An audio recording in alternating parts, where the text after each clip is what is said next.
And a live television picture this morning. Check it out. Yes, the rhino is... This sums up that Christmas and the season is here.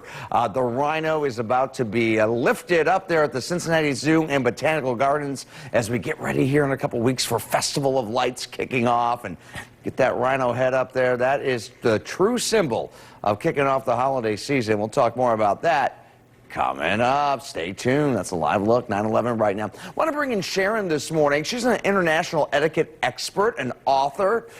She's going to discuss a few things with us here this morning as we go into those holiday gatherings and keeping things, you know, all polite. Good morning to you, Sharon. Well, good morning to you, Frank, and to your viewers. We're so glad to have you here this morning. So, yeah, I mean, the rule number one is you should bring up politics at the Thanksgiving table, correct? Absolutely. Bring that up. Frank, throw it right out there. Just, right there. You know, make sure everyone, it feels all awkward. It's wonderful. Yes, yes. I mean, and that's the thing, too. And I think with the last year and COVID and everything, the gatherings were smaller. Now there has to be a part in our heart where we want to get together with family and friends, but there are some things that we should steer away from, especially, you know, at some of those holiday office parties, too, that might be coming back. Well, you know, there's so many other wonderful topics you can discuss. The Nobel Prize winners, sports. You know, I'm down here in Austin, Texas, but I'm a Buckeye. So I am going to be talking a lot of sports down here because, let's face it, UT is not doing that great. So there's a lot of topics we can talk about. And, you know, you got to be kind of careful, test the waters. You don't know necessarily where people's allegiances lie. But if you do want to stir things up, you can always, you know, have a political discussion, but maybe you want to have it outside and away from people whose temperature might rise. Yeah, just a little bit. And when it comes to, you know, carrying ourselves through the holiday season, there's always a lot of questions, too, about like tipping. I mean, holiday tipping, and when you talk about, you know, restaurants and your hairdresser and that sort of thing.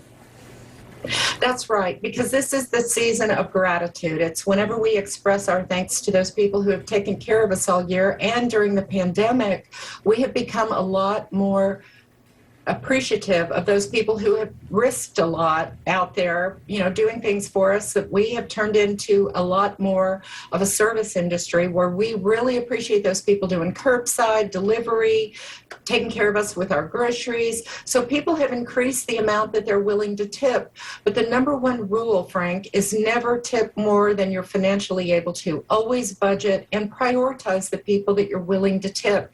And then don't go above that, because those January bills are unforgiving. Absolutely. Right now with shipping and everything being an issue and supply chains, what about regifting? You might have something you got last year that you haven't used. You know, there might be a coffee maker or something. Is it taboo to regift? It used to be very taboo in U.S. culture to regift.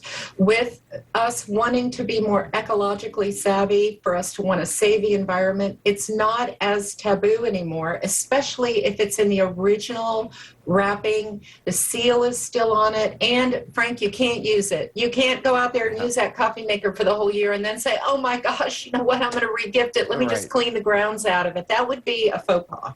Yeah, absolutely, absolutely. And I think, too, you know, COVID obviously is still a real thing when it comes to gatherings, and it's up to everybody doing what's comfortable for them. But I guess as the host, don't have your feelings hurt if somebody opts out because they don't want to do an in-person gathering.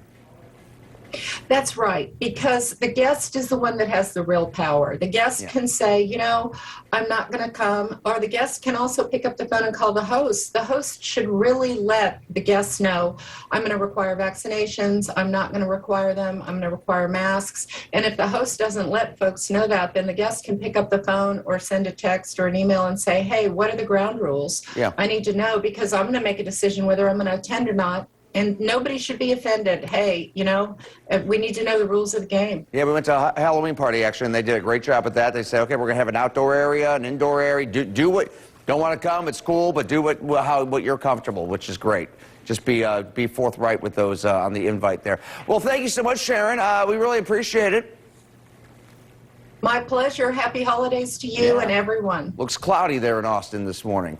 9:15 right now. Let's get over to Catherine Bodak, watching the forecast here in Cincinnati. What's going on? Yes, it's funny how a meteorologist thinks, because that's exactly what I was thinking. I was like, oh, they're dealing with some fog, or maybe she's up in a tall building. But anyway, we're going to see today those temperatures eventually make it to the mid-60s.